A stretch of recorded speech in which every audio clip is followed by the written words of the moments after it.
Olá pessoal, boa tarde, obrigado aí por aceitarem o meu convite, estarmos juntos aqui, conversando um pouco sobre a tributação em tempos de Covid, quais são as medidas que o Brasil e o mundo está tomando na área tributária.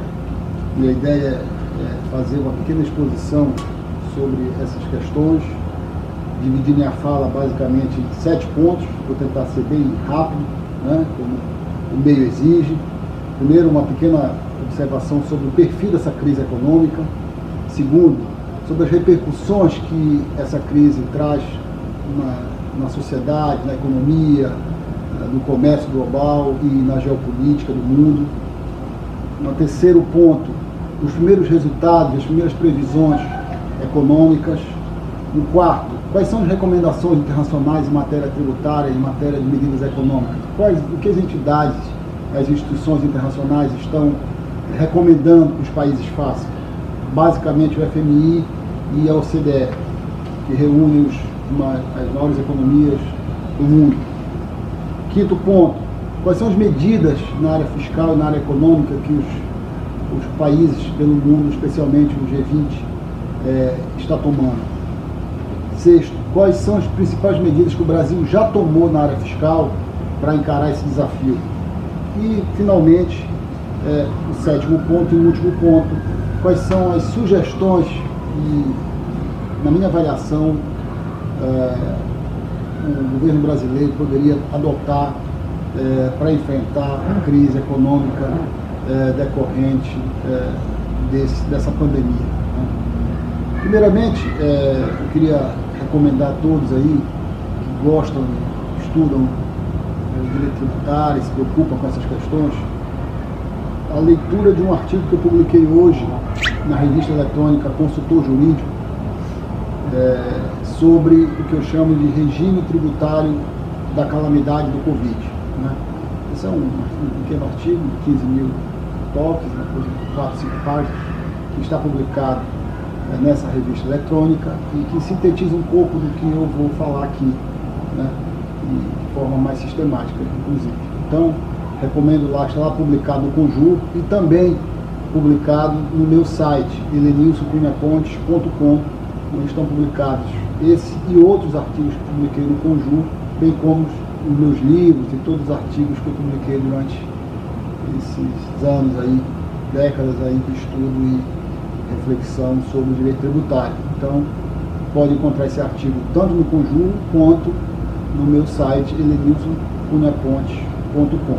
Lá está a síntese, um pouco a síntese das ideias que eu vou explanar aqui. Bem, como eu disse, eu vou começar falando um pouco sobre o perfil dessa crise. Primeiro, essa crise mostra que a globalização não é uma teoria, a globalização não é uma opção, a globalização é um fato da vida moderna, é uma realidade.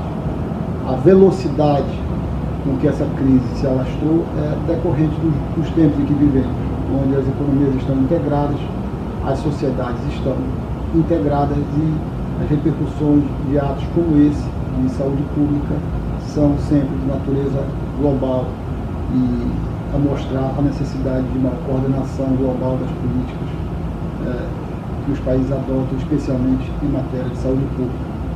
Segundo, a transversalidade, né? É uma crise que não escolhe países, não escolhe classe social, não escolhe extrato, não escolhe setor econômico. É uma crise transversal que afeta todas as sociedades indistintamente, né? Todos os setores econômicos estão sendo afetados. E é uma crise, portanto, de características únicas na história da humanidade, né? E, por último, uma consideração de caráter geopolítico, né? A ausência de uma grande liderança global que possa liderar as respostas do mundo para uma crise como essa, que é de natureza, como eu disse, global. Os Estados Unidos, que outrora foram os países que tomavam a frente das soluções, dos caminhos, apontando os rumos para a humanidade lidar com os grandes desafios, como as 2 grandes guerras mundiais, por exemplo, do século XX, hoje já são apenas um ator que está sofrendo junto com os outros os efeitos dessa crise, né? Aliás, o próprio presidente dos Estados Unidos se elegeu com o slogan de América primeiro, né? Então, realmente é uma realidade geopolítica única. O mundo já não tem mais um país que conduz, que lidera as soluções, que coordena os caminhos. O mundo vai ter que realmente se rearrumar do ponto de vista geopolítico, se reorganizar e tentar encontrar as soluções a partir de uma coordenação global, sem uma grande liderança, sem um grande país comandando esse processo. E quais são as repercussões que essa crise vai trazer para a vida social, né? Na minha avaliação, nós não estamos apenas diante de uma crise de vigilância sanitária ou de saúde pública. Nós estamos diante de uma crise de caráter global, como eu disse, e que vai exigir a tomada de decisões políticas que vão impactar o futuro da humanidade, em todos os setores da vida social da humanidade. Acredito que esta crise do coronavírus, ela vai mudar os rumos da humanidade em uma série de setores. Eu vou elencar aqui alguns que, na minha avaliação, são apenas para referir. Cada um desse aqui dá uma nova live, cada um desse aqui dá um livro e uma tese, né? Mas apenas para citar, né? Primeiro, a questão da necessidade de novas formas de relações de trabalho. Essa crise está colocando a necessidade de o mundo pensar em novas formas de relações de trabalho mais flexíveis, mais informais, né? A ampliação do home office, né? O espaço jurídico para acordos individuais. Me parece que essas são realidades que nós vamos ter que ver daqui para frente. Eu acho que isso veio para ficar, não acredito que isso vai retroceder. Eu acho que a partir de agora as regulações das relações de trabalho vão mudar e a própria forma de se trabalhar vai mudar, né? O caminho vai ser outro, não vai ser aquele que vivíamos há 3, 4 meses atrás. Segundo, um debate que já vem há muitos anos, mas que muito incipiente, que agora eu acredito que veio para ficar e eu acho que vai ser uma nova realidade, que é o debate sobre a criação de uma renda básica de cidadania, outras formas de remuneração dos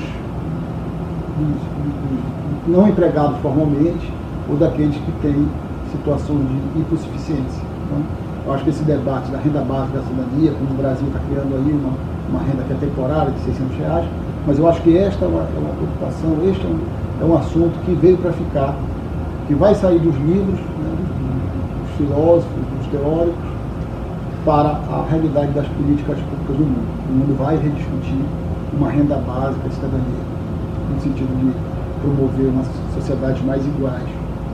Terceiro, o fortalecimento e a universalização do sistema público de saúde. Nós vimos há pouco, semana passada, o primeiro-ministro de uma nação poderosa como o Reino Unido, publicamente dizer que foi salvo pelo sistema público de saúde do Reino Unido. Os Estados Unidos estão sofrendo, né, enterrando cidadãos, né, muita gente sem condições, morrendo por falta de apoio de saúde, numa sociedade que não tem uma rede de proteção social de saúde pública. Acho que os Estados Unidos, como uma nação poderosa, certamente vai rever essa escolha que foi feita no passado e muito provavelmente vai trabalhar a ideia de um sistema público universal de saúde como o Brasil tem. Acho que o SUS se demonstrou que é uma realidade e é uma necessidade em uma sociedade desigual como o Brasil, sobretudo para momentos como esse, de pandemia, onde os mais necessitados são aqueles que sofrem mais. Esse é um debate que também, na minha avaliação, veio para ficar. Um quarto ponto, a questão do papel do emprego na era digital, né? Quer dizer, as relações de emprego, como eu disse, vão mudar, não apenas na sua forma de execução, mas na própria manifestação. Hoje, o emprego está sendo executado dentro das casas. A economia está funcionando dentro dos domicílios. E isso é uma realidade que o mundo vai ter que rediscutir. Um outro ponto é a reavaliação das cadeias globais de produção, principalmente de equipamentos médicos e produtos farmacêuticos. O mundo está refém da China e da Índia em equipamentos médicos e farmacêuticos. 80% dos antibióticos do mundo são produzidos na China. A pergunta que fica é: o mundo vai continuar refém da China e da Índia em pandemias, em situações como essa, onde se precisa de equipamentos médicos e farmacêuticos, se a China e a Índia se fecharem, como os países estão se fechando, os Estados Unidos e outros países da Europa, a própria União Europeia já proibiu a exportação de alguns equipamentos, máscaras, etc. Se os países começarem a adotar políticas nacionalistas, que serão os países, muitos países populosos, que vão deixar os seus cidadãos à mercê desses países. Então, acredito que as cadeias globais de produção desses insumos, desses equipamentos, vai se alterar. O Brasil, por exemplo, em matéria de indústria farmacêutica, praticamente inexiste. O Brasil praticamente importa todos os insumos farmacêuticos dos medicamentos que nós tomamos aqui. Nada é produzido no Brasil, tudo é encaixado no Brasil, é colocado, embalado dentro do Brasil, e tudo é comprado basicamente da China e da Índia. Então, esta é uma coisa que o Brasil vai ter que encarar, uma política séria que o Brasil vai ter que encarar, e os países, de modo geral, vão ter que encarar. Está se vendo que o mundo não pode ficar refém da China e da Índia. Um outro ponto, o resgate do valor da ciência e da tecnologia como instrumento de salvação da humanidade. Né?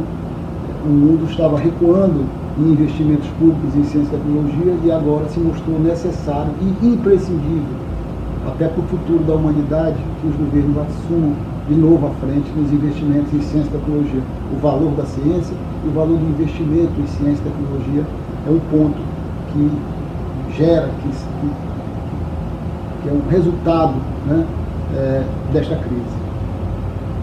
Um outro ponto é a reavaliação dos acordos comerciais. A Europa, por exemplo, a União Europeia vai ter que se rediscutir. As mágoas estão ficando dentro dos países por falta de solidariedade. A Itália, por exemplo, outros países da Europa reclamam da falta de solidariedade da Alemanha e dos países europeus que têm rede de proteção social e de saúde pública mais eficiente. Né? E a União Europeia, como um bloco comercial que foi criado sob o fundamento da solidariedade. E os europeus estão muito preocupados porque a solidariedade não está existindo, o que pode gerar problemas sérios na continuidade dos blocos comerciais com a União Europeia. E outros blocos comerciais também, à medida que os países, nesse momento, estão adotando políticas nacionalistas de proteção individual do seu cidadão, com pouca repercussão coletiva. A questão do valor humanidade, né? Essa crise deixou claro que somos todos iguais e que a aldeia global não é só um conceito, é uma realidade. Então, há problemas que são globais e são humanos, e, portanto, tanto faz o chinês como o brasileiro, como o equatoriano, é ser humano, e o problema deles é igual. E, portanto, é preciso coordenação global e trabalhar conjuntamente para que os problemas humanos sejam tratados como tal. Um outro ponto é a questão da ampliação dos gastos públicos e a necessidade de criação de canais de transparência pública. Em momentos como esse de crise, em que se exige que os governos façam injeções fortes de gasto público nas economias, é preciso que os governos tenham instrumentos de controle social dos gastos públicos. Esse é um tema que vai aparecer certamente no pós-crise. A discussão dos valores democráticos, né? O debate sobre privacidade, direito de ir e vir, que já começa a aparecer em alguns articulistas, alguns especialistas, certamente é um debate que os juristas e os constitucionalistas vão se aprofundar. Quais são os limites desse regime jurídico de emergência no que tange à privacidade? Agora mesmo no Brasil já se estão usando software de controle, ou também de monitoramento, né, de presença através do celular. Quais são os limites e os controles que os governos vão ter sobre a privacidade individual?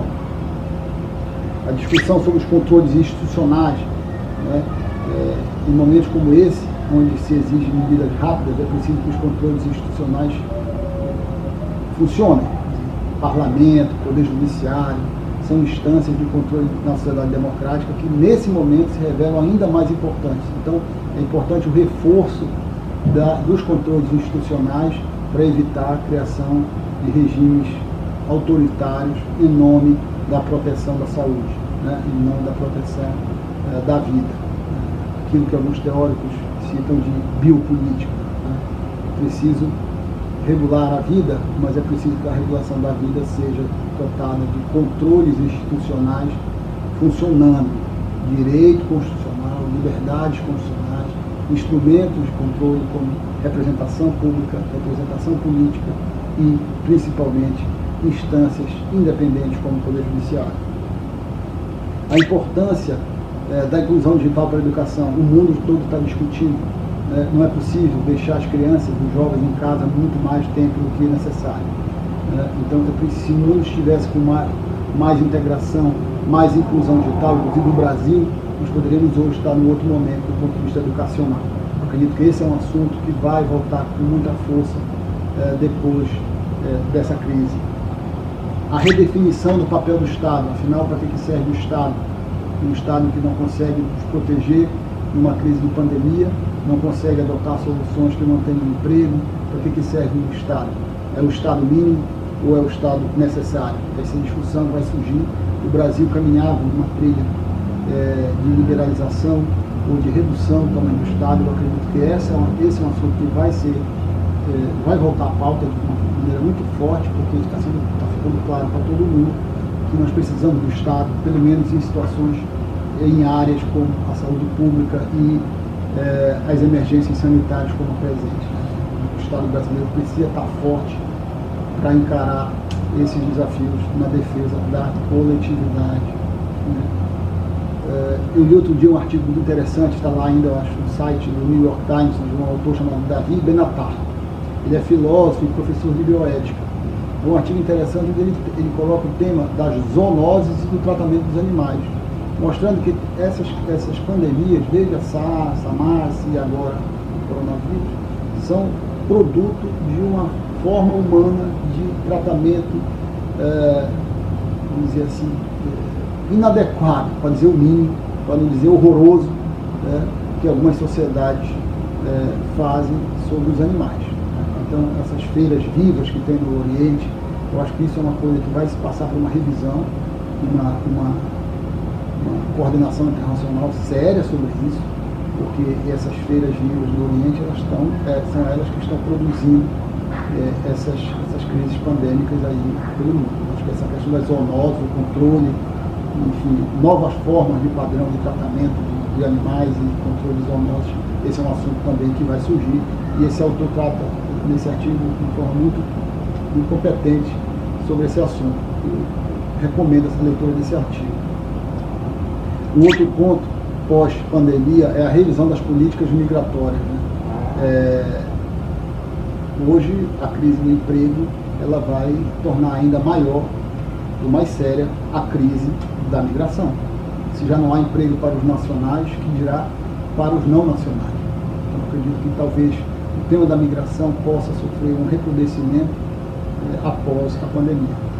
Enfim, eu acho que o pós-pandemia vai apontar para uma nova ordem internacional, vai exigir pelo menos uma nova ordem internacional, uma ordem que seja de maior colaboração, vai exigir uma rede global de monitoramento, prevenção e tratamento de pandemias, uma coordenação internacional que possa adotar estratégias comuns para as tragédias ambientais, que são iminentes, os cientistas, os especialistas não param de avisar que a qualquer momento o mundo pode sofrer tragédias ambientais sérias, e é preciso coordenação global, porque o meio ambiente não é de um país, o meio ambiente é de todos nós. Regras comuns para o cyberespaço. O cyberespaço também não é de ninguém, é de todos, e é preciso que os países se coordenem para termos regras comuns sobre isso. O combate ao terrorismo, que é uma praga universal, também precisa de coordenação universal. E a assistência humanitária a esses fluxos migratórios forçados também é um tema que exige uma ordem internacional pautada pela colaboração multipolar. Portanto, as pautas da humanidade elas precisam estar presentes sempre na mesa dos países com a premissa da colaboração. É muito triste e até lamentável que hoje os Estados Unidos tenham anunciado a cessação das contribuições à OMS. A Organização Mundial de Saúde é ainda o único órgão internacional que tem legitimidade internacional, legitimidade política, para expedir orientações com caráter global, recomendações de caráter global, e que tem orientado o mundo nesse momento de pandemia. E lamentável que os Estados Unidos adotem uma postura extremamente individualista, nacionalista, no momento em que o mundo exige solidariedade, exige coordenação, exige que todos nós possamos nos encontrar e nos ver como humanos. Então, os americanos estão indo na direção contrária, o que me parece ser o caminho necessário para que o mundo possa ter mais paz e mais felicidade. Portanto, me parece que esses temas são temas que vão vir depois da pandemia, né? São temas que vão exigir reflexão global, né? Nós precisamos criar novos caminhos para a solidariedade global, com a criação de uma rede de proteção global, né, para esses momentos. Precisamos de mais coordenação internacional, né, com ampliação de canais de comunicação, de coordenação e de assistência humanitária. Precisamos botar a vigilância epidemiológica como uma prioridade global, né. É claro que epidemia não é um assunto para um país, nem para um continente. Epidemia é um assunto para o mundo, né? E precisamos lidar com a crise econômica. Essa pandemia, ela trouxe a maior crise econômica depois da Segunda Guerra Mundial. Então, é uma crise cuja extensão não se tem ainda o tamanho. O próprio Banco Mundial, ontem mesmo, soltou um relatório sobre as perspectivas, que são assustadoras para os efeitos econômicos e perspectivas que colocam e partem da premissa de que a partir de agosto nós vamos ter uma retomada, ainda que leve, do cenário econômico, porque nós sabemos que isso não é nada garantido. Ninguém sabe o que vai acontecer com essa pandemia. Ninguém é capaz de apostar no que vai acontecer daqui a 2 semanas, quanto mais o que vai acontecer em agosto. Mesmo assim, o Banco Mundial coloca aí a necessidade de 8 ou 10 trilhões de dólares de injeção nas economias do mundo. Só o Banco Mundial, só o FMI tem aliás, quem fez essa previsão não foi o Banco Mundial, desculpa, foi o FMI ontem. E só o FMI tem 1 trilhão de dólares para emprestar para países subdesenvolvidos. E já tem 90 países pedindo ajuda para o FMI, porque as economias estão entrando em colapso. Então, realmente é uma crise de dimensões nunca vistas na economia mundial.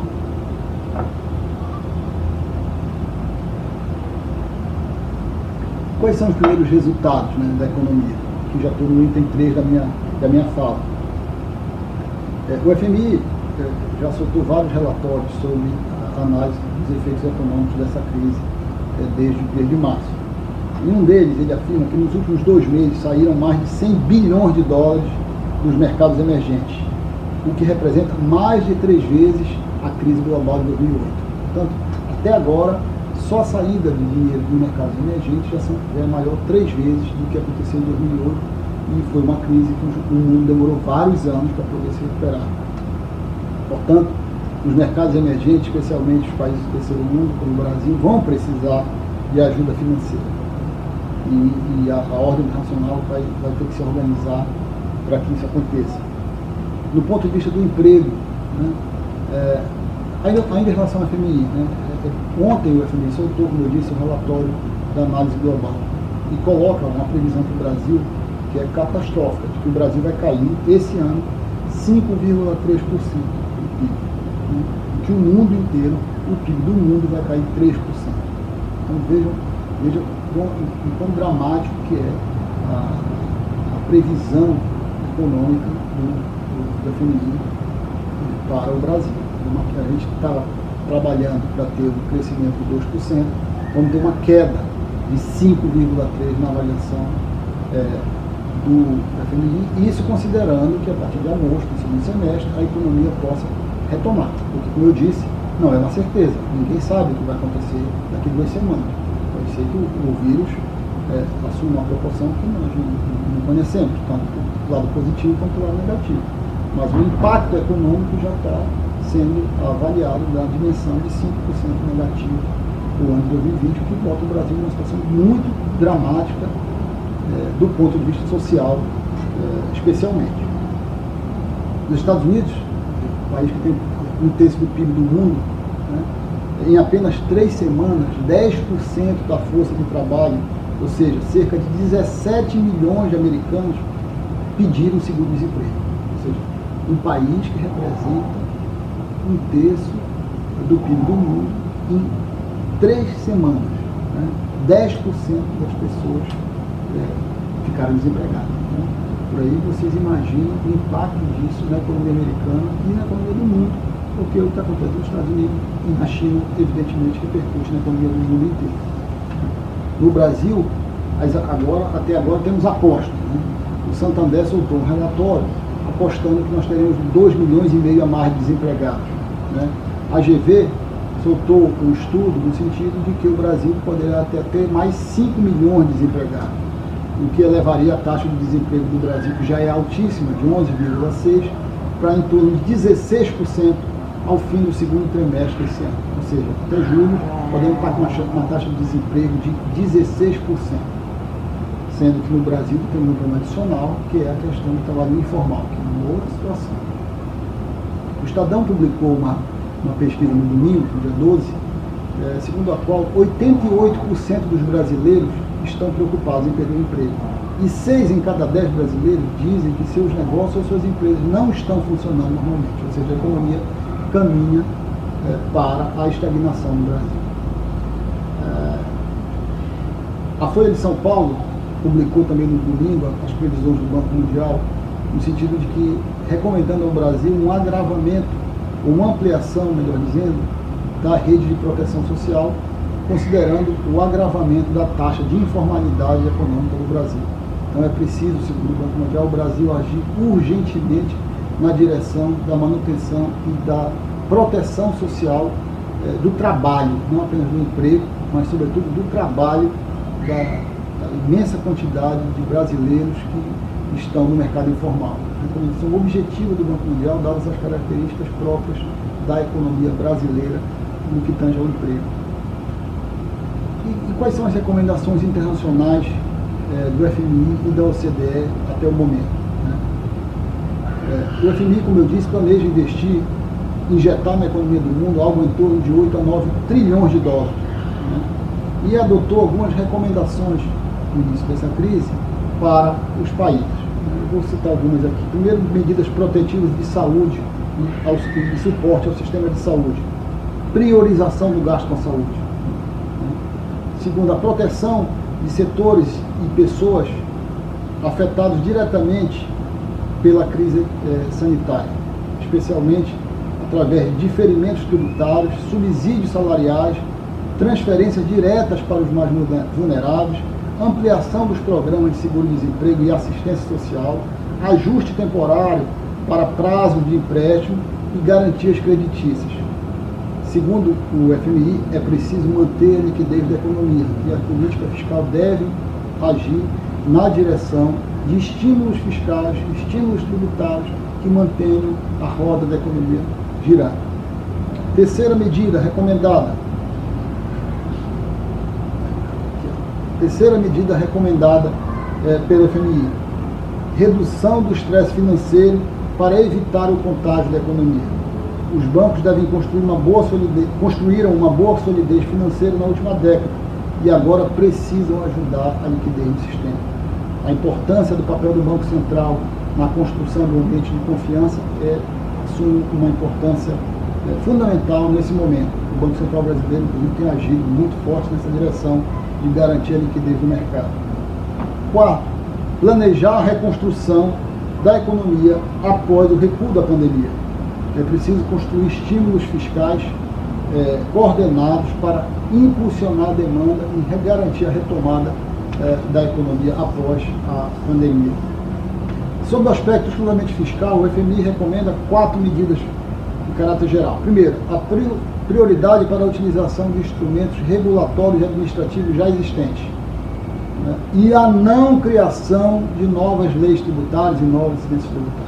No Brasil, algumas vozes por aí andaram propondo criação de novos tributos, imposto sobre grandes fortunas, empréstimos compulsórios, enfim, novas regras tributárias, novas incidências tributárias, e isso é contrário até à recomendação da FMI.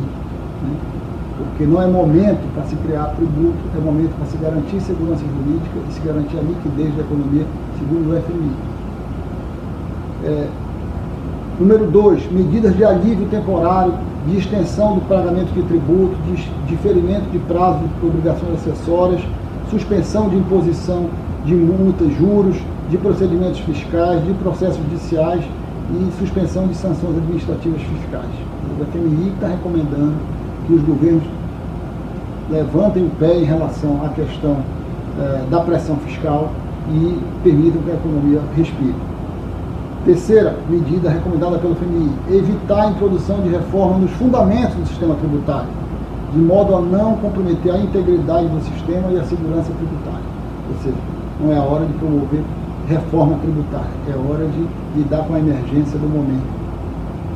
E quarto, adotar medidas fiscais de caráter temporário e aplicáveis automaticamente para os contribuintes que preencherem as condições durante a crise. Ou seja, é preciso agir rapidamente, criar normas que se aplicam imediatamente aos contribuintes, sem que tenha que se passar por um processo de concessão, de burocracia, de requerimento. É preciso que os contribuintes sejam automaticamente enquadrados nas regras que foram definidas pelos governos destinadas à retomada da economia. E a OCDE? A OCDE, que é a Organização Internacional, onde estão mais de 150 países e que estão coordenados diante de um comitê fiscal que dita as recomendações para as políticas econômicas e fiscais do mundo, vai na mesma direção do FMI. Então, não há grandes novidades. Basicamente, a OCDE recomenda aos países preocupação com a manutenção do cash flow, do caixa das empresas. Preciso manter as empresas com caixa, sobretudo para pagar salários, né? A ampliação dos prazos para obrigações acessórias, declarações, requerimentos fiscais, isto deve ser postergado ou ampliado o prazo para entrega e cumprimento pelo contribuinte. O diferimento ou adiamento, a postergação dos prazos de pagamento de tributos para a manutenção do cash flow das empresas. A aceleração nos processos de devolução de tributos ao contribuinte, para permitir que as empresas estejam capitalizadas para manter a economia funcionando.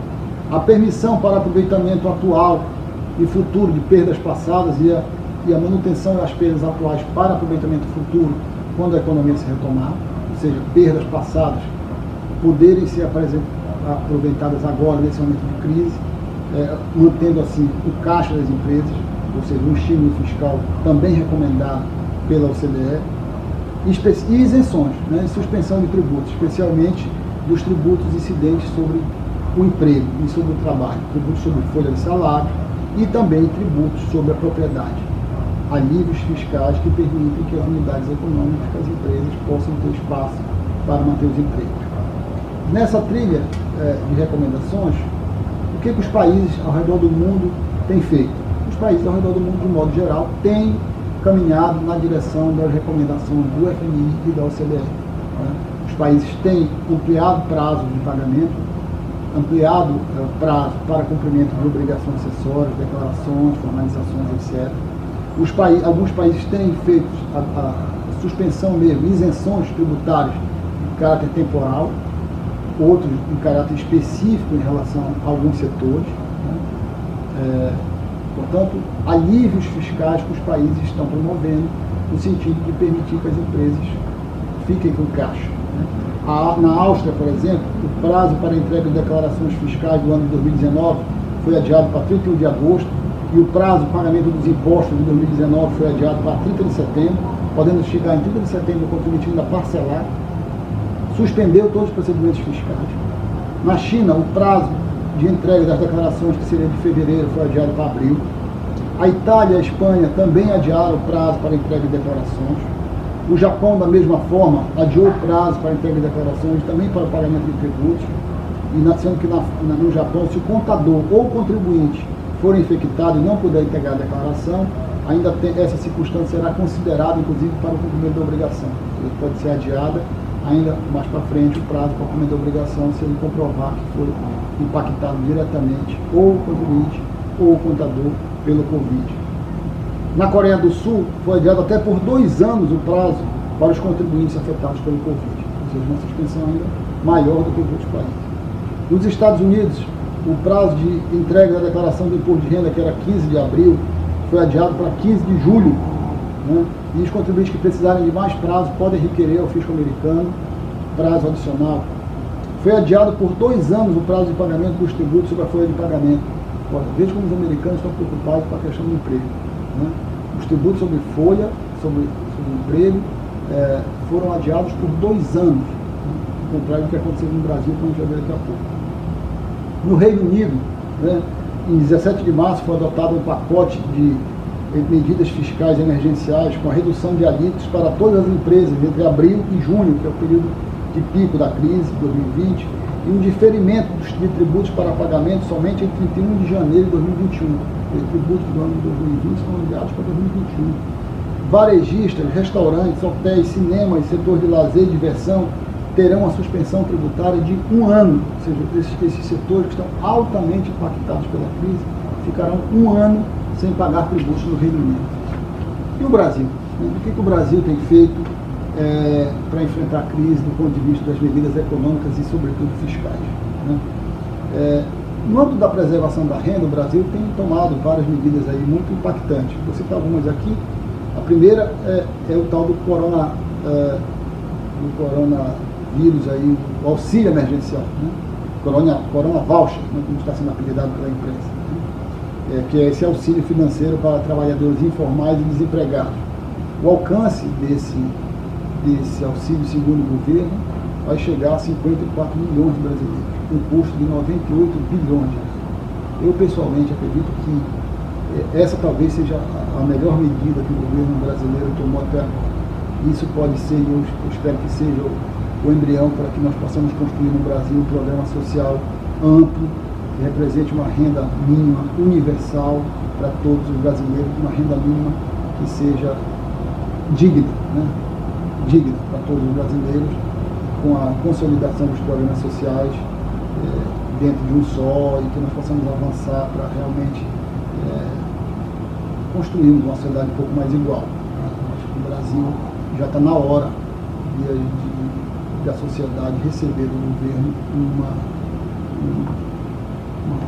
troca, né, mais justa no que tange a esses setores mais desfavorecidos. O Brasil tem 30, 40 milhões de pessoas vivendo abaixo da linha da pobreza, e o Brasil ainda trabalha com o Bolsa Família, que é uma verba que não atende sequer a dignidade mínima do brasileiro. Então, talvez esse auxílio financeiro de emergência, que está sendo pensado para 3 meses, acho que esse pode ser um início de um grande programa nacional de inclusão social, de renda mínima e de dignidade do brasileiro. Eu torço para que isso venha para ficar, que isso realmente fique como uma medida de cidadania no Brasil. Acho que tem muita coisa aí, tem muito incentivo fiscal aí, que representa muito mais do que 90 bilhões se nós tirarmos alguns setores que são privilegiados, e o governo conhece onde está o dinheiro, sabe onde é que estão os setores beneficiados, e arrumar 98 bilhões, 100 bilhões não é dificuldade nenhuma quando se quer realmente combater a desigualdade. Eu torço que esse auxílio financeiro venha para ficar. Outra medida que o governo tomou, ainda bem, né, foi a ampliação do Bolsa Família em 1 milhão de pessoas. O governo vinha cortando pessoas do Bolsa Família, especialmente no Nordeste, que é o setor que mais precisa, que é o mais pobre do Brasil, e parou, né, e determinou a inclusão de 1 milhão de pessoas, o que mostra que esse assunto não está sendo tratado de uma forma séria. Né? Se as pessoas precisam, elas têm que receber, e se elas não precisam, elas não têm que receber. Não pode ter uma decisão política decidindo se vai dar ou se não vai dar. Se a pessoa precisa e a lei prevê, a pessoa tem que receber. Então, não é porque nós estamos em momento de crise que é preciso mais pessoas recebam. Não, é preciso todas as pessoas que se enquadrem nos critérios legais da hipossuficiência recebam o auxílio. Então, essa decisão do governo só demonstrou que esse assunto não está sendo tratado com a seriedade que ele merece. Uma outra medida impactante é a redução proporcional de salários e jornada de trabalho, que foi veiculada pela medida provisória 936, que através de acordo individual, o empregado e empregador podem fazer reduções proporcionais do salário e o governo entra bancando com o seguro-desemprego até um limite de R$ 1.800. Então, esse é um programa que tem impactado. A Folha de São Paulo noticiou ontem que esse programa já alcançou 1 milhão de trabalhadores, né? E segundo o governo, espera-se a adesão de 24 milhões de trabalhadores, de um total de 36 milhões de trabalhadores com carteira assinada no Brasil. Ou seja, o governo espera que 24 milhões de 36 milhões, de alguma forma, adotem a redução proporcional de jornada e de salário. O impacto econômico desse programa do governo está em torno de 51 bilhões de reais e o impacto social, como nós vimos aqui, é gigantesco. Uma outra medida foi a transferência do saldo das contas do PIS/PASEP, contas inativas do PIS/PASEP, para o FGTS. De todo modo, com todas essas medidas, segundo o estudo do pesquisadores do IBRE, da FGV, a massa salarial do Brasil deve cair em torno de 5% ainda. Sem essas medidas, cairia em torno de 10%. Ou seja, mesmo com essas medidas, nós vamos ter uma queda brusca na massa salarial, que significa desigualdade social. Sobretudo os mais afetados, que são os menos escolarizados, os mais jovens e os mais velhos. Portanto, o impacto social dessa crise é algo a que nós vamos ter que lidar ainda com muito tempo. E na área tributária, o que o governo fez até agora e o que o governo poderia fazer?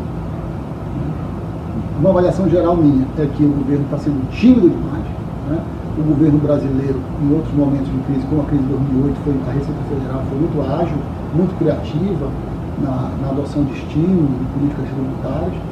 Hoje, a Receita Federal está sendo absolutamente tímida e o governo tímido na adoção de medidas de natureza tributária.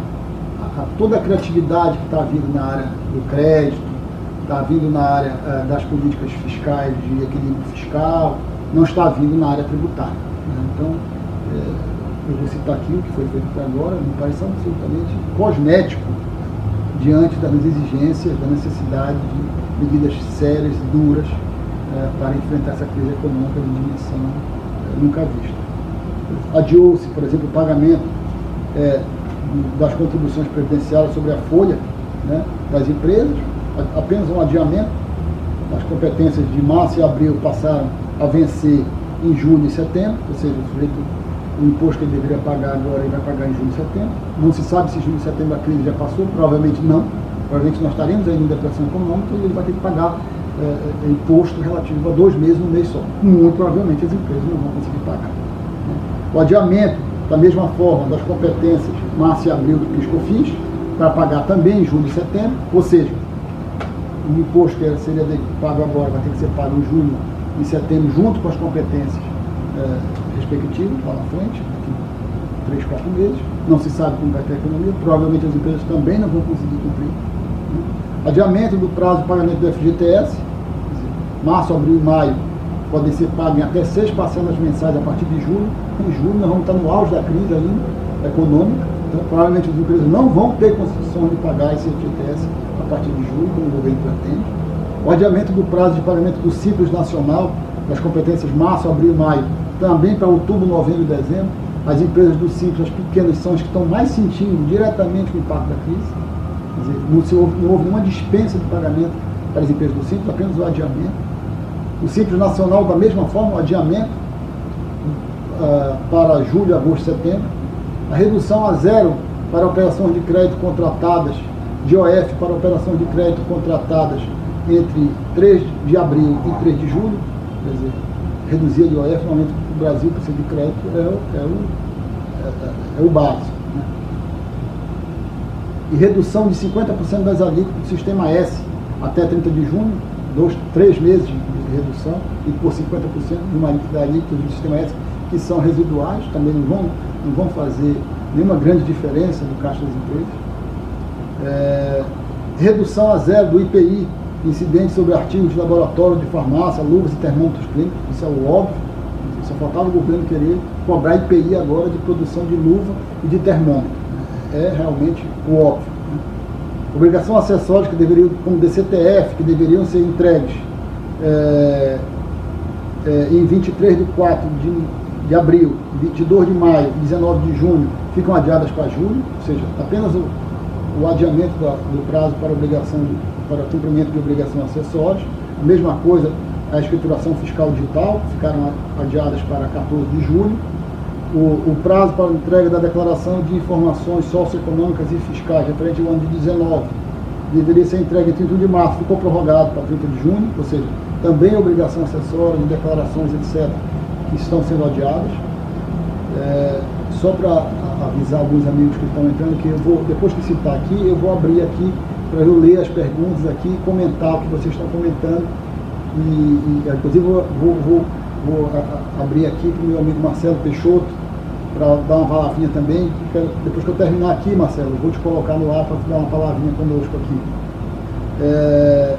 O prazo da declaração de imposto de renda, né, que todos nós sabemos, pessoa física, que foi adiado 30 de abril para 30 de junho. Né, a prorrogação por 90 dias do prazo de validade das certidões negativas, né, por 90 dias apenas. Daqui a 90 dias as empresas vão ter que voltar a tratar desse assunto. Então, de modo geral, eu entendo que as medidas que o governo brasileiro tomou até agora foram de uma timidez assustadora. Nada disso aqui vai impactar diretamente o caixa das empresas e permitir que as empresas mantenham os empregos.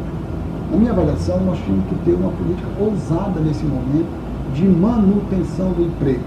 O emprego deve ser a prioridade número 1 da política tributária do momento. Número 1, o emprego que desaparece hoje, ele não vai surgir amanhã como no passe de mágica. O emprego que desaparece hoje vai demorar muito tempo para voltar. A unidade econômica, a empresa que fechar hoje, não vai abrir amanhã. Vai demorar para abrir. Então o governo deveria fazer tudo para que esses empregos não sumissem. Então, a questão tributária é fundamental. Os países, como eu citei aqui, vários, suspenderam realmente tributos sobre alguns setores, não digo sobre todos, mas sobre alguns setores especialmente. Tinha que ser suspensão mesmo, né? Tinha que ser suspensão mesmo de tributos sobre alguns setores, especialmente os tributos sobre folha de pagamento e especialmente sobre a folha. Eu entendo que aqui eu passo a citar o último ponto da minha fala, que são as sugestões de medidas tributárias que, na minha avaliação, o governo poderia tomar. Eu elenquei aqui 11 medidas, 10 delas estão nesse artigo do Conjur e uma outra que me foi comentada agora à tarde por um amigo advogado, o André, e eu acho que são medidas que podem ser tomadas rapidamente pelo governo federal no sentido de manter os empregos. A primeira é a concessão de um crédito privado, um crédito fiscal ao setor privado. Crédito fiscal que possa ser usado pelas empresas, né, para ser compensado ano que vem, quando a economia retomar. E esse crédito fiscal seria para compensar 50% do salário do empregado que está formalizado.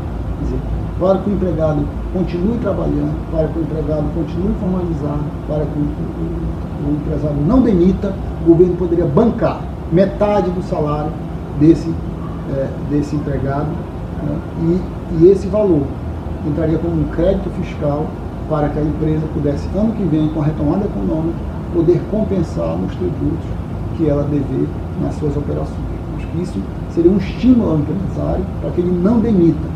É o governo bancando efetivamente o emprego, dividindo o custo do salário do empregado com a empresa, para que a empresa passe por esse momento e deixe o empregado formalizado, deixe o empregado trabalhando, né, nesses 3, 4 meses, para que o governo se arrume, para que a economia volte e comece a caminhar a partir de agosto, de setembro. E ano que vem, essa empresa poderia usar esse crédito como um crédito fiscal na sua apuração do imposto de renda. Acho que essa seria uma medida importante para que as empresas não demitissem. Evidentemente, uma medida destinada às empresas que assumissem o compromisso de não demitir, manter a folha salarial existente em 31 de março.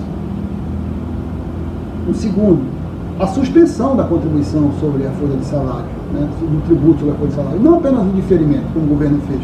O governo diferiu a contribuição sobre folha dos 3 meses, empurrando daqui 4 meses. mas daqui a 4 meses pode ser que a empresa não exista mais.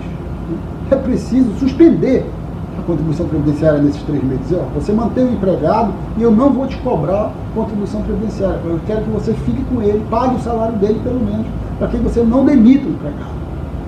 E não dizer, olha, você está com o empregado, você vai pagar o imposto para mim daqui 3 meses. Daqui 3 meses pode ser que a empresa não exista mais, ou que o empresário vai fazer o seguinte raciocínio. Então eu não vou ficar com o empregado, vou ficar devendo imposto se o empregado não está trabalhando. Se a economia está parada, eu vou demitir o empregado. E o governo fica olhando para a contribuição previdenciária daqui 3 meses, quando ele deveria agora olhar para o emprego e não para o imposto. Então a minha avaliação, a segunda medida é suspensão da contribuição previdenciária sobre os salários pagos nos próximos 3 meses. Se não dá para entrar bancando o salário, pelo menos suspenda a contribuição previdenciária. Aliás, o que eu estou dizendo aqui não é nenhuma novidade, porque há países pelo mundo que já estão fazendo isso, como eu citei há pouco. Terceiro, também na linha do que o FMI recomenda, na linha do que a OCDE recomenda, a flexibilização das regras de limitação de aproveitamento dos prejuízos fiscais. O Brasil tem uma regra de aproveitamento dos prejuízos fiscais muito dura, onde as empresas que têm prejuízo só podem reduzir o seu lucro até 30% do lucro. Então, às vezes as empresas passam por um momento difícil, acumulam muitos prejuízos fiscais e não podem aproveitar esses prejuízos fiscais no momento que aparece o lucro. Só pode reduzir o lucro em 30% com aqueles prejuízos. Todos os países do mundo estão adotando regras de flexibilização desses aproveitamentos de prejuízo. É o momento de manter as empresas funcionando, não é o momento de arrecadar tributo. Então, era permitir que nesse momento, pelo menos até o final do ano, as empresas pudessem aproveitar os prejuízos fiscais sem limite, ou autorizar a transferência desses prejuízos fiscais para outras empresas que tenham um momento de lucratividade, desde que mantenham os empregos. Eu defendo que essa flexibilização no aproveitamento dos prejuízos fiscais deve valer apenas para as empresas que assumam o compromisso de não demitir, que assumam o compromisso de manter os empregados ou a folha salarial existente em 31 de março. Ou seja, o governo dá com uma mão e exige com a outra. 4. A agilização da liberação de créditos fiscais. O setor privado tem bilhões aí junto do governo de créditos fiscais em requerimento administrativo, créditos de PIS/COFINS, créditos acumulados de exportação, enfim, que estão na burocracia da Receita Federal e que poderiam ser, nesse momento, agilizados e restituídos ao contribuinte para que ele possa utilizar no conta corrente dele e, sobretudo, criar caixa para manter as empresas funcionando, manter os empregos funcionando. Então, uma medida também que poderia estar condicionada à manutenção dos empregos, a liberação de créditos fiscais que estejam ainda em requerimento administrativo. A suspensão imediata dos parcelamentos tributários em andamento. As empresas não é momento para pagar tributo, as empresas estão tentando salvar os empregos, as empresas estão tentando manter os empregos em dia, manter os salários em dia e certamente os parcelamentos serão os primeiros que serão comprometidos. Então foi o momento do fisco brasileiro suspender os parcelamentos, suspende os parcelamentos, e permite que as empresas tenham caixa para pagar os trabalhadores, os empregados. Sexta sugestão, o reconhecimento expresso da dedutibilidade das despesas relacionadas ao combate da pandemia. Muitas empresas aí estão fazendo doações expressivas, estão realmente, ontem uma notícia nos jornais de que já chega a 2 bilhões de reais o nível de doações e de atuação solidária das empresas. O governo faria uma medida inteligente se permitisse que essas doações fossem dedutíveis da apuração do lucro dessas empresas, o que poderia ampliar, inclusive, o nível de doações, à medida que essas despesas elas não são dedutíveis do imposto de renda e da contribuição social.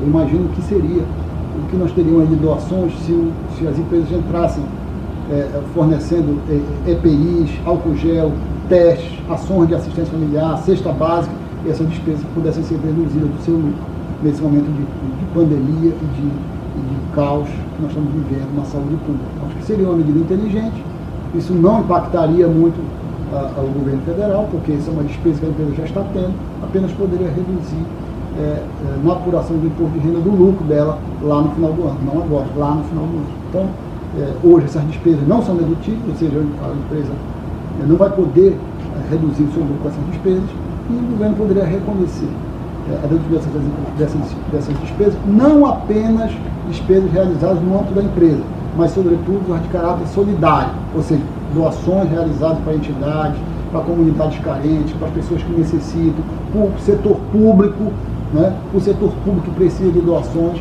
né? E essas doações poderiam ser dedutíveis do lucro das empresas. Só que isso poderia ser rapidamente implementado pelo governo federal, e isso talvez impulsionasse, né, em algumas vezes, esses 2 bilhões que já foram doados até agora.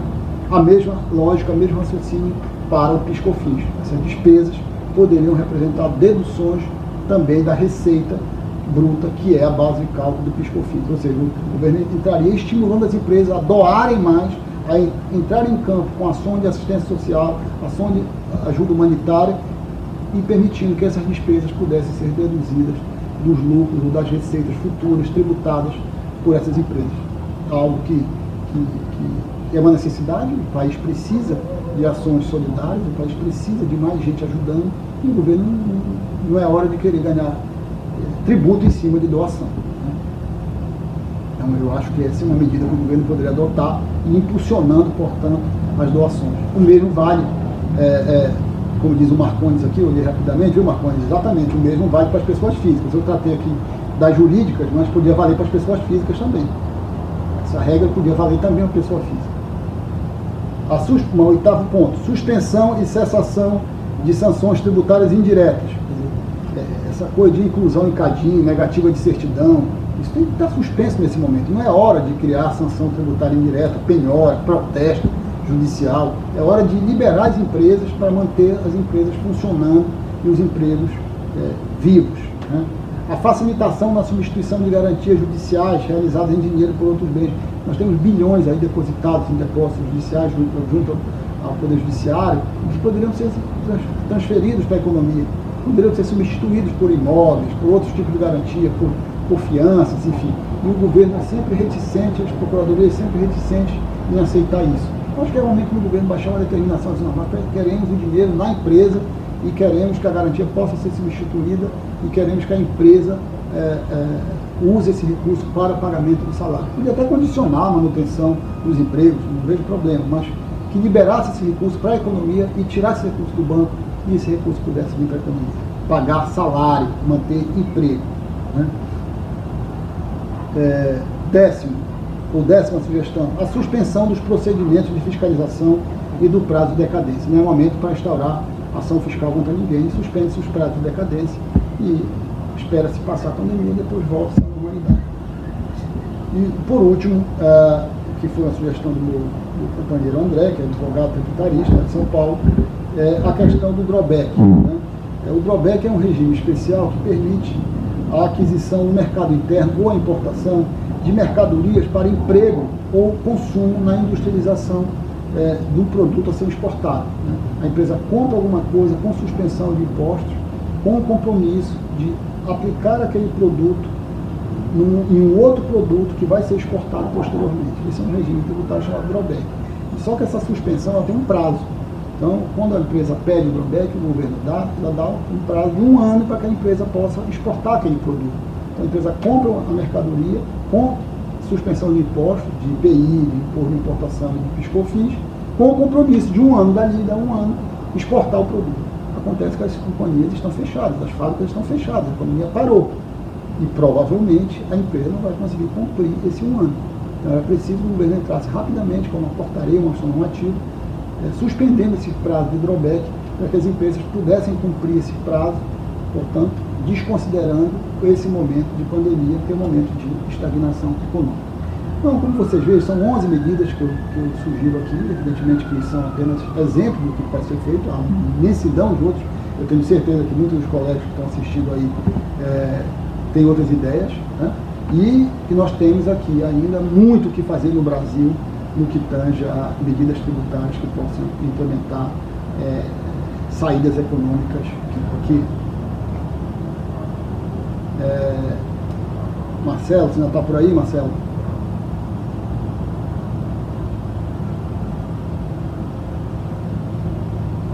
Então, meus amigos, como eu disse, eu acho que o governo federal tem sido muito tímido na adoção de medidas. Acho que há uma quantidade enorme de medidas aí que poderiam ser tomadas rapidamente. É fundamental que nesse momento o emprego seja a prioridade e nenhuma medida tributária até agora veio diretamente em cima do emprego, nenhuma dessas que foram já. Nós vimos aí que são medidas apenas de adiamento de pagamento de impostos por 3 meses, o que não vai representar muito ganho, adiamento de prazo para obrigações acessórias, que também não representa ganho direto para as empresas, nenhuma medida diretamente relacionada à manutenção do emprego, nenhuma medida de alívio fiscal objetivo que represente garantia de manutenção do caixa das empresas. Então, as medidas que o governo brasileiro adotou até agora foram extremamente tímidas e insuficientes, ao meu juízo, para garantir a manutenção do emprego. Acho que a comunidade internacional tem grandes exemplos aí, vários países, como eu citei, têm adotado medidas muito sérias, muito realmente diretas, objetivas, no sentido de aliviar fiscalmente o caixa das empresas, para que as empresas possam manter os empregos nesse momento. Eu acredito que nós temos aí espaço muito grande no Brasil para a adoção de medidas tributárias na direção da manutenção do emprego, ainda que condicionados à manutenção do emprego existente em 31 de março. Eu acho que o direito brasileiro tem muitas fórmulas aí de estímulo fiscal, muitas fórmulas. É preciso usar a criatividade, é preciso ter mais ousadia. Governar não é apenas criar regulamentos, governar é, sobretudo, criar fórmulas criativas de estímulo ao setor econômico no momento como nós estamos vivendo. E o governo federal, na matéria tributária, não tem feito nada. Os estados, alguém me perguntou aqui sobre os estados e municípios estão com eles na mão. 95% dos leitos de UTI do Brasil são custeados por governadores e prefeitos, que já estão em situação pré-falimentar, não é de hoje. Então, assim, exigir que os governadores e os prefeitos criem alívio fiscal seria um contrassenso nesse momento. Nós precisamos que a União entre realmente garantindo, primeiro que a União é a única que tem a chave do cofre para a emissão de bônus, de títulos para financiar a dívida pública. Os estados e municípios não podem fazer isso. Então, é o espaço de endividamento que tem que ser usado. O mundo inteiro está recomendando isso, o FMI está recomendando isso, o Banco Mundial está recomendando isso, a OCDE está recomendando isso.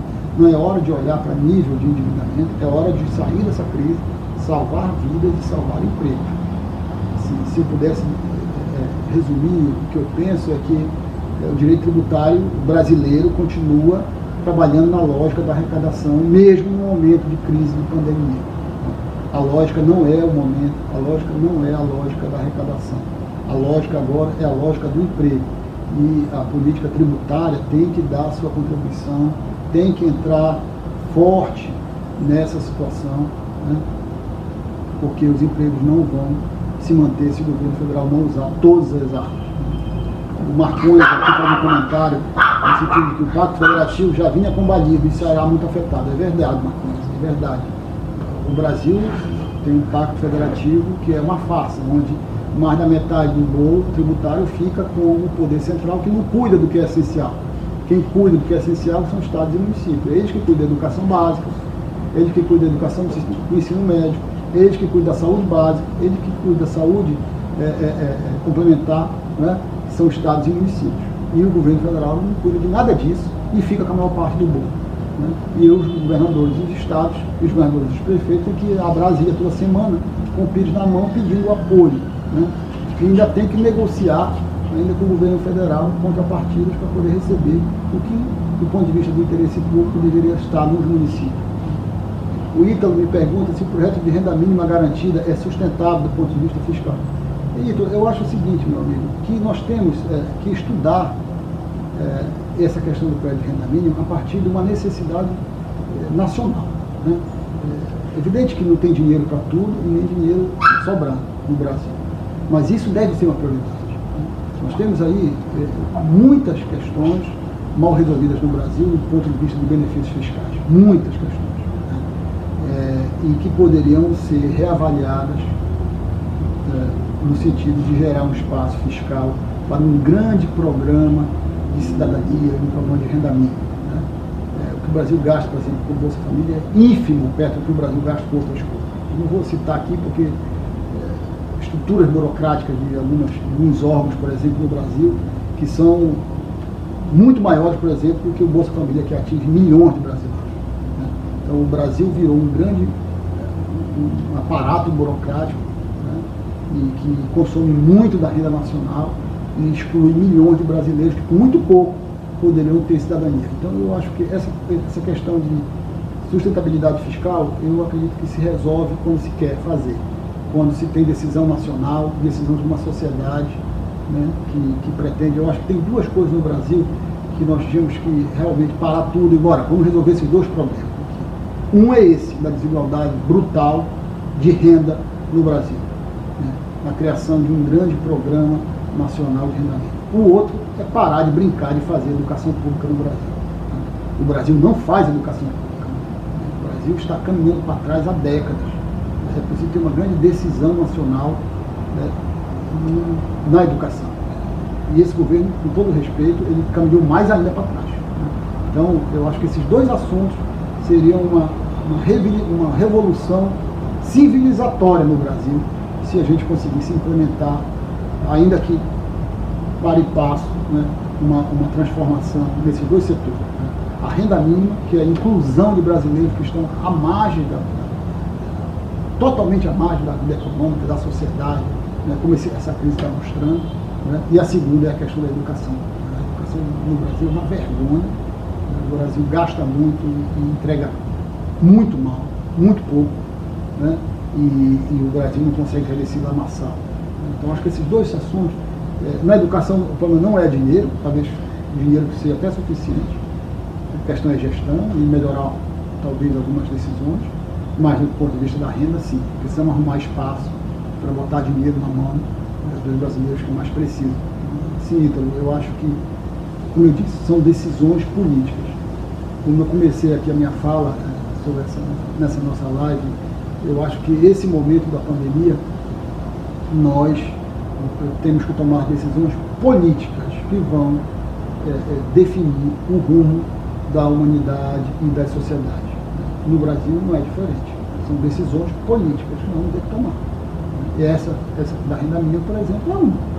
O que vai ser dessas pessoas daqui a 3 meses quando não tiver mais R$600? Será que elas vão ter condição de voltar a viver sem R$600? Eu tenho minhas dúvidas, eu acho que não. Nós vamos ter que dar um jeito de rever algumas isenções, rever algumas questões no Brasil. Tem muita gente beneficiada aí, escolhida no orçamento público, muitos órgãos aí que não tem razão de existir, muitas situações no Brasil que precisam de revisão. Eu acredito que isso, 90 bilhões em 3 meses é algo em curso de 30 bilhões. 30 bilhões não é algo impossível de se arrumar por mês no orçamento federal, se nós fizermos a revisão de algumas situações. Insisto, precisa rever algumas situações.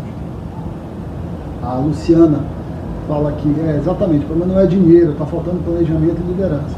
Luciana, eu acho que está faltando decisão. Está faltando decisão. Parece que o Brasil entrou numa escalada onde ninguém prioriza o que é fundamental. Ninguém decide o que é fundamental.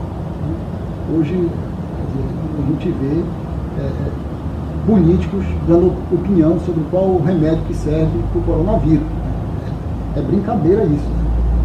É como se nós, tributaristas, fôssemos escolher qual o remédio que serve. Eu não sou médico, como é que eu vou dar opinião sobre qual o remédio que serve? Então, é realmente um momento de falta de sintonia com as necessidades do mundo. O Dene comenta aqui, mostra a invisibilidade dessa população, precisamos lutar por mais convivência social. De acordo, Dene, é exatamente o que eu acho. Esse momento está mostrando aí o número, de brasileiros que estão à margem da economia e das políticas sociais e que precisam do olhar do governo. Está claro para todo mundo. A Musical Assessoria me pergunta aqui, existe algum incentivo estadual, como isenção, anistia de alguns impostos, CMS, combustível medido que possa contribuir para mitigar o impacto da crise? Não, Musical. O que eu acho é o seguinte, os estados eles não têm condição de dar isenção nesse momento. Né? Os estados estão tentando aí segurar os custos da pandemia, os custos com a saúde, que estão explodindo em cima dos estados e dos municípios. Né? Então, os estados não têm espaço para dar qualquer tipo de benefício fiscal, porque eles estão apertados com a questão das despesas da saúde. Então, não há espaço para isso nos estados e nos municípios. Luciano, o ministro da Educação não fez nenhum pronunciamento de como será a educação no Brasil. É verdade, Luciano. Não, ele fez um pronunciamento denegrindo lá a China, falando algumas coisas preconceituosas contra os chineses. O mundo está precisando dos chineses. Aí o ministro da Educação do Brasil, em vez de se preocupar com a educação, ele faz uma declaração contra os chineses. Né? É interessante o grau de inteligência do nosso ministro.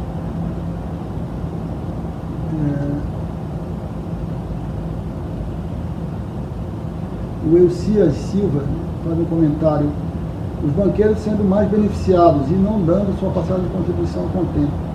Não, eu acho que não é questão dos banqueiros estarem sendo beneficiados ou não. Eu acho que aí os bancos eles são instrumentos de intermediação na economia. Né?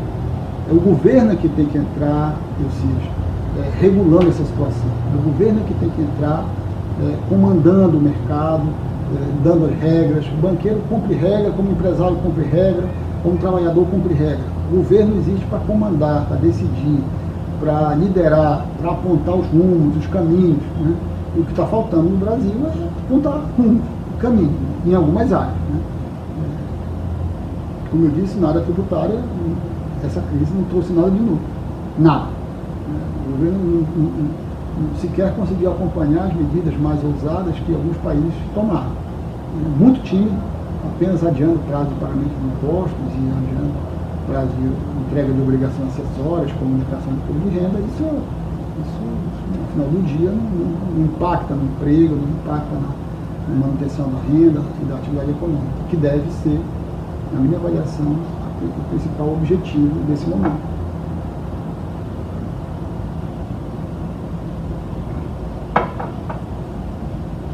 Como eu disse no início da nossa conversa, já para concluir, estamos aqui há mais de uma hora, essa crise ela vai trazer uma reflexão profunda sobre muitos temas da vida social, muitos, né? Desde a questão geopolítica, sobre uma nova ordem internacional, até a questão ligada à própria democracia, e os rumos que a democracia possa ter em situações de emergência como nós estamos vivendo, onde se exige medidas rápidas, sérias, né, na defesa da vida. Então, eu acho que esses temas são temas que vão exigir uma reflexão coletiva. Né. O Ítalo volta a comentar aqui: seria um momento adequado para se colocar na pauta a reforma administrativa, tendo como justificativa a necessidade de economia para o enfrentamento da crise? Ítalo, eu não acredito que seja momento para nenhuma reforma constitucional. Em momentos de crise como nós estamos vivendo,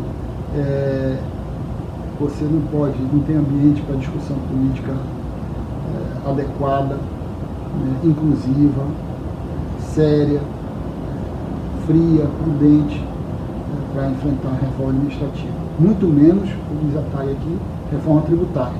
Eu não acredito que é momento para isso. Aliás, escrevi nesse artigo do Conjunto que não é momento para se discutir reforma constitucional nesse momento, é momento de tomar medidas de caráter regulatório, né, objetivo. Se há espaço fiscal a ser tomado, é preciso usar os espaços fiscais a serem tomados.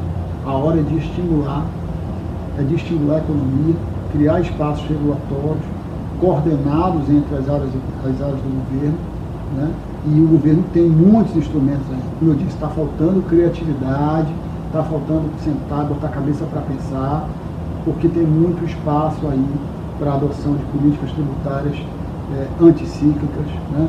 Políticas de inclusão social, políticas voltadas diretamente para o emprego, para a manutenção do emprego, porque o Brasil tem uma população de informais que é absurda, né? Tem um sistema tributário que é caótico, inclusive para o pequeno, né? O simples é o mais complicado dos regimes tributários, não tem nada de simples, né? A burocracia fiscal é absurda, até para o pequeno. Então nós precisamos mudar muita coisa no Estado brasileiro na questão fiscal, muita coisa.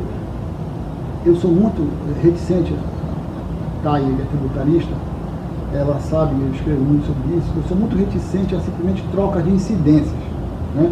A trocar nome de imposto, a trocar incidências, a grandes revoluções tributárias. Eu acho que nós precisamos tanta coisa, tem tanta coisa pequena para ser feita e mais efetiva do que trocar nome de tributo, sabe?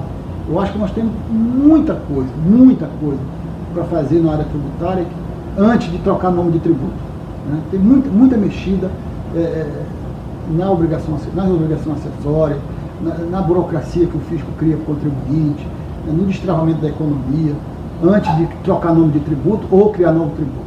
Então, eu sou muito crítico dessas grandes revoluções que alguns tributaristas propõem. Eu tenho grandes amigos que propõem isso, defendendo, mas eu sou muito crítico disso porque eu não acredito que isso vai trazer a simplicidade e a eficiência que todos querem. O Lourenço me pergunta aqui, o senhor acha que é a hora da cobrança do imposto de grande fortuna para complementar a arrecadação dos estados e desafogar a economia? Lourenço, eu falei aqui no início, né? Aliás, seguindo uma recomendação do FMI e da própria OCDE. Em momentos de crise não é momento para criar impostos, né? Momentos de crise é momentos para manter a economia funcionando, é momento para manter a segurança jurídica, é para dar tranquilidade ao empresário e ao agente econômico para que ele não feche a sua empresa.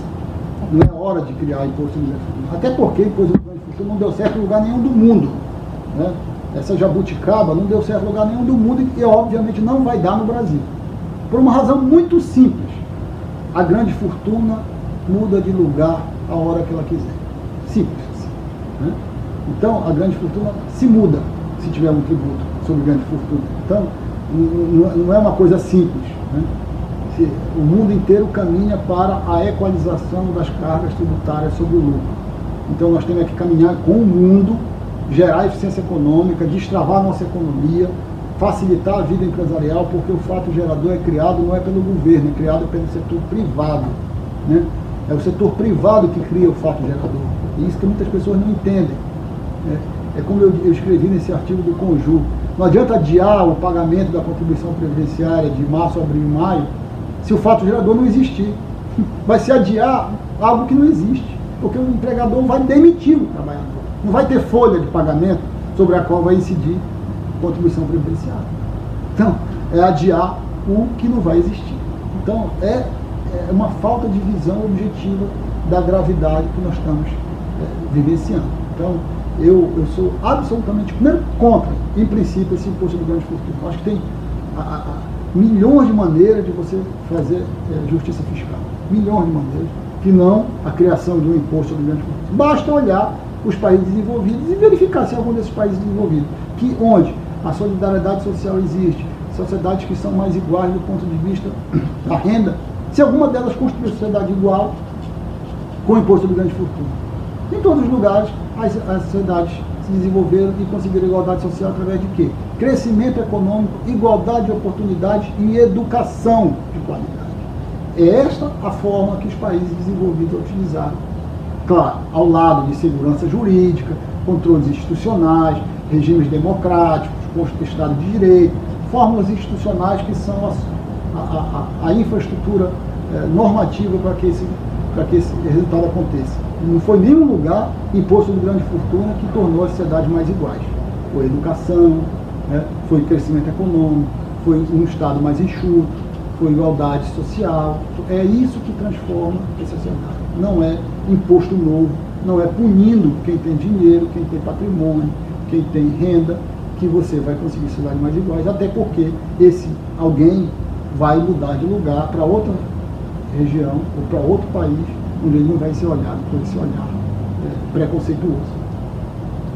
Da Simone, minha querida prima e grande profissional do direito tributário, da contabilidade, faz um comentário interessante. O governo tem que entender que ele é mantido na maior parte pelos empresários. o governo é mantido basicamente pelos empresários, né? A maior parte, Rony, é por todos os empresários, porque o trabalhador só existe ali como um agente econômico remunerado, porque existe alguém que decidiu empreender, decidiu criar uma empresa, decidiu assumir o desafio de empreender, né? Então, assim, essa lógica, ela precisa ser compreendida no Brasil, né? Ser compreendida que o governo ele não existe, ele é apenas um espaço, né, de representação dos agentes econômicos, né, das pessoas que estão aqui do lado de cá, trabalhando, tentando criar renda e gerando emprego, fundamentalmente, para que a desigualdade não se amplie mais ainda no Brasil. Eu acho, volto a dizer, que esse momento da pandemia, ele está colocando na mesa o tema da desigualdade, né? E a gente está vendo ali que o governo absolutamente despreparado para lidar o mínimo, que é conhecer os brasileiros. O Brasil não conhece sequer os brasileiros que precisam de ajuda. Veja que o governo está tendo uma dificuldade para a transferência de R$600, porque ele não consegue achar os brasileiros. Ele não sabe quem são os brasileiros. Não se tem sequer um cadastro organizado dos brasileiros que precisam da atenção do governo. Então, talvez esse seja o momento do governo realmente priorizar isso, pelo menos isso, né? E a gente ter um conhecimento objetivo de quem são os brasileiros que precisam do governo brasileiro. Quem são os brasileiros que precisam da mão do Estado, né?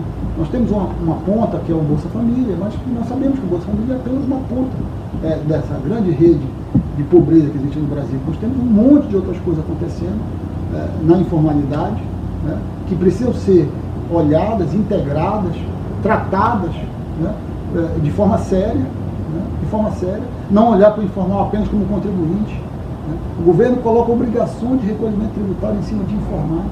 Os informais eles têm que ser primeiramente conhecidos para ser ajudados, né. Não é hora de tratar o informal como um contribuinte. O informal tem que ser primeiro conhecido, cadastrado, ajudado, integrado nas políticas públicas. Nem isso o governo brasileiro tinha informações sobre isso. Aqui em Belém, a gente estava vendo ontem nos jornais aqui, filas na frente da Receita Federal, né, para regularização de CPF. Né? A Receita Federal não dá conta de regularizar o CPF dos brasileiros. É tanta burocracia em cima de um CPF que inviabiliza até a cidadania fiscal do cidadão. Quer dizer, o sujeito não consegue exercer os mínimos direitos de cidadania, porque os CPFs são travados, dada a burocracia, a rede burocrática a ter criada em cima do cidadão brasileiro. É hora, acho que nós temos que fazer um grande pente fino nessas coisas todas. Essa quantidade de declarações, de obrigações acessórias, impostos sobre as empresas. Nós sabemos, a Dacivone é uma excelente profissional da contabilidade, todos os dados, as informações econômicas do Brasil estão nos computadores da Receita Federal. Não precisa contribuinte nenhum apresentar nada. Está tudo lá. Porque a nota fiscal eletrônica, ela centralizou isso. O acesso às contas bancárias individuais, o acesso das empresas, está tudo lá, está tudo disponível. Não precisa encher o contribuinte de obrigação acessória para poder ter informação, né? E outra coisa, quando o contribuinte não apresenta, sofre a sanção, bloqueio de CPF, enfim, outras situações. A TAI faz um comentário aqui, esse aplicativo muitos não sabem usar celular, outros nem telefone têm. A intenção versus a desigualdade. É verdade, esse é o momento, esse é um retrato da nossa desigualdade, inclusive da exclusão digital que nós vivemos, né? A exclusão digital que nós vivemos. Isso também é resultado da exclusão digital, mas a exclusão digital que é fruto da falência da educação brasileira. O que eu disse antes, essa decisão sobre a educação é tão importante quanto a decisão sobre a inclusão social. No meu ver, essas duas coisas promoveriam uma grande revolução civilizatória na sociedade brasileira, se nós decidirmos realmente levar a sério a questão da educação e a questão da inclusão ou do combate à desigualdade, né? Então, meus amigos, já estamos aqui 1h30, eu queria agradecer a todos vocês imensamente, foi uma experiência muito bacana, é a primeira vez que eu faço uma live assim, estou gostando, achei bacana, vou Vou tentar fazer outras aí, vou pegar outros temas aí para a gente poder, uma vez por semana, trocar ideias aqui, né, sobre temas mais gerais, menos gerais, enfim. Vamos todos nós acompanhar, né, o que está acontecendo aí no mundo, nessa crise grande econômica mundial que nós vamos viver. É importante a gente estar antenado com o que está acontecendo e, sobretudo, refletindo sobre esse momento. Nós estamos vivendo um momento único na história da humanidade. Um momento único. Nós estamos tendo aqui a oportunidade de viver um momento único. Transformações sensacionais que estamos vivendo. Não sabemos o que vai acontecer ali na frente, mas certamente o mundo não será o mesmo de dezembro do ano passado. O mundo vai ser outro. Eu não sei se vai ser melhor, eu não sei se vai ser pior do que era, mas certamente vai ser diferente. Obrigado, Vilmar. Vou tentar salvar aqui a live. Mas estou salvando aqui, estou filmando e vai para o meu canal no YouTube, viu, pessoal? Eu tenho um canal no YouTube onde esse vídeo vai ficar lá para todos que quiserem depois rever e indicar para os amigos. Tá? Então, mais uma vez, muito obrigado. Obrigado a Rita, ao Cias, ao Glauco, enfim, e fiquem atentos aí que eu vou tentar fazer uma por semana para a gente ter a oportunidade de estar juntos aqui conversando sobre coisas bacanas, e é muito legal ter vocês aqui, ouvir vocês e estarmos juntos, tá bom? Muito obrigado, um abração e até mais. E outra coisa, fiquem em casa o máximo que puderem e vamos se proteger para a gente passar por esse tormento que é esse coronavírus, tá bom? Um abração a todos, valeu, cara, um abraço.